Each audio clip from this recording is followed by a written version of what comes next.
तुम्हाला काहीतरी पटकन बनवायचे आणि पौष्टिक देखील हवं, त्यातल्या त्यात अजून भाताचा प्रकार हवा, तर मग हा मटकी भात नक्की ट्राय करा. दिसायला जितका छान दिसतो तितकाच खायला देखील चविष्ट लागतो. चला तर मग लगेचच पाहूया झटकीपट कुकरमध्ये मटकी भात. इथे मी 1 वाटी बासमती तांदूळ घेतलेला आहे. तुमच्याकडे घरामध्ये जो कुठला तांदूळ असेल तो घ्या, मात्र तो अगदी मोकळा होणारा हवा. फक्त इंद्रायणी तांदूळ नका वापरू, त्याच्याने मटकी भात असतो तो खूपच गतका होतो. तांदूळ मी स्वच्छ धुवून घेतले. इथे मी 2 वाटी मटकी आणि त्यामध्ये थोडेसे हरभरे आहेत, यांना देखील स्वच्छ धुवून घेतलेला आहे. मटकी घेताना शक्यतोवर मटकी ही मोड आलेलीच घ्या, म्हणजे भात आणखीनच पौष्टिक तयार होतो. लगेचच गॅसवर कुकर गरम करायला ठेवू. त्यामध्ये 2 चमचे तेल घालते. तेल तापलं, त्यामध्ये अर्धा चमचे मोहरी छान फुलली की त्यामध्ये अर्धा चमचे जिरे देखील छान फुललं, त्यामध्ये कढीपत्त्याची काही पानं, कढीपत्त्याची देखील खमंग फोडणी बसू द्यायची. मग त्यामध्ये मी इथे बारीक चिरून घेतलेला कांदा घालते. तो जवळपास मी इथे 2 कांदे वापरलेले आहेत, किंवा मग 1 वाटी भरून कांदा घ्यायचा. गॅसची फ्लेम मध्यम ठेवून आपण कांदा देखील परतून घेऊ. यामध्ये 1 चमचा भरून आलं लसणाची पेस्ट देखील छान आपल्याला परतून घ्यायची आहे. यामध्ये आता 1 वाटी भरून वाटाणे घालते. तुमच्याकडे जर वाटाणे नसतील, तुम्हाला हवं ती भाजी तुम्ही यामध्ये ॲड करू शकतात. वाटाणे घातल्यानंतर अगदी मिनिटभरासाठी कांद्यांमध्ये परतून घेऊ. लगेचच यामध्ये आता काही मसाले ॲड करू. अर्धा चमचा हळद, 1.5 चमचे भरून घरातला जो ठेवणीतला आपला काळा मसाला असतो तो वापरते.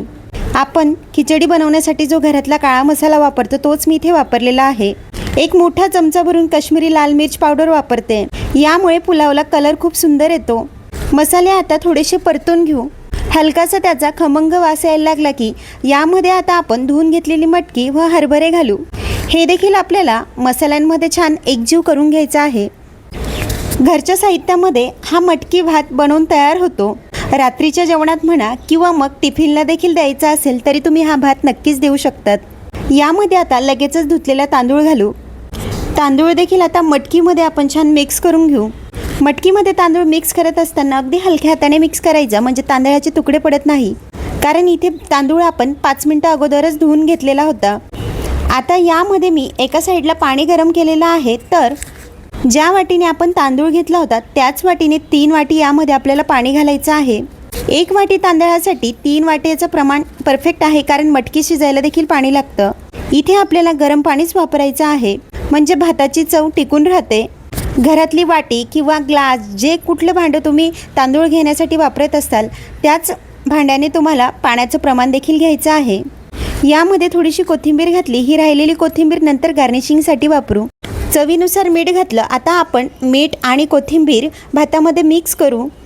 1 चमचाभर वरून साजूक तूप घातलं. लगेचच याचं झाकण लावू. गॅसची फ्लेम मध्यम ठेवून आपण याला जवळपास 2 शिट्ट्या होऊ देऊ, किंवा मग 7 ते 8 मिनिटांसाठी आपल्याला भात शिजवून घ्यायचा आहे. कुकर पूर्णपणे थंड झाल्यानंतर तुम्ही पाहू शकतात भात अगदी छान मोकळा असा झालेला आहे.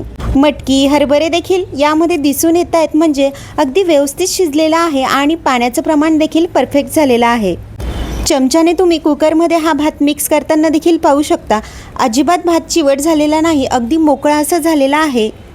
त्याचसोबत मऊसूद देखील झालेला आहे.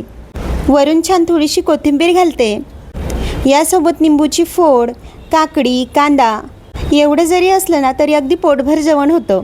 असा मटकी भात तुम्ही कधी ट्राय केला आहे का? मला कमेंटमध्ये नक्की कळवा. पुन्हा भेटूया अशाच एका नवीन रेसिपीसोबत.